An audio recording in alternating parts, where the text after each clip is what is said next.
മാന്യന്മാരുടെ മക്കൾ മാന്യന്മാർ, സ്വാഭാവികം. അവരെ കണ്ടാണ് ഇവർ വളരുക.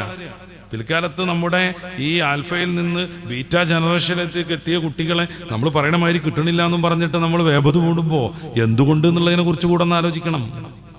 നമ്മളങ്ങനെയൊക്കെയാണ്, നമ്മൾ ഫുൾ ടൈം മൊബൈലിലാണ്, നമ്മൾ അതിൽ നിന്ന് കണ്ണെടുക്കൂല. പിന്നെ മക്കളെ നന്നാവണമെന്ന് ആഗ്രഹിച്ചിട്ടോ കൽപ്പിച്ചിട്ടോ ഒരു കാര്യം ഉണ്ടാവില്ല. വാപ്പമാരും ഉമ്മമാരും ആരാണ്, അതനുസരിച്ച് മക്കൾ വരും. അതുകൊണ്ടല്ലേ മറിയം ബീവി കുഞ്ഞിനെയുമായി സമൂഹത്തിലേക്ക് എത്തുമ്പോൾ ആ സമൂഹം ഒന്നിച്ചു പറയുന്നത്, എന്ത് മറിയം എന്താ ചെയ്തത്, വല്ലാത്തൊരു അപരാധമായല്ലോ. മാകാന അബൂക്കി ഇംറഅ സൗഇൻ വമാ കാന ഉമ്മുക്കി ബഗിയ. സൂറത്ത് മറിയമിൽ നമുക്ക് അങ്ങനെ തന്നെ കാണാം.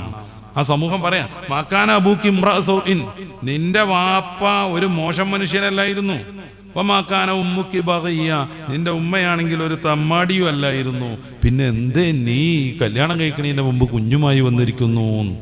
അപ്പോൾ വാപ്പ തമ്മാടിയായാൽ, ഉമ്മ വൃത്തികെട്ടോളായാൽ സ്വാഭാവികമായും കുട്ടികൾ അങ്ങനെ വരും. വരണം എന്നല്ല, വരാം, കൂടുതൽ സാധ്യതയുണ്ട്. അതുകൊണ്ട് അവർ ചോദിക്കണം, ഉമ്മിപ്പൊന്നും തകരാറില്ല, പിന്നെ എങ്ങനെ നീ ഇങ്ങനെ വയച്ചു കഴിയുന്നു?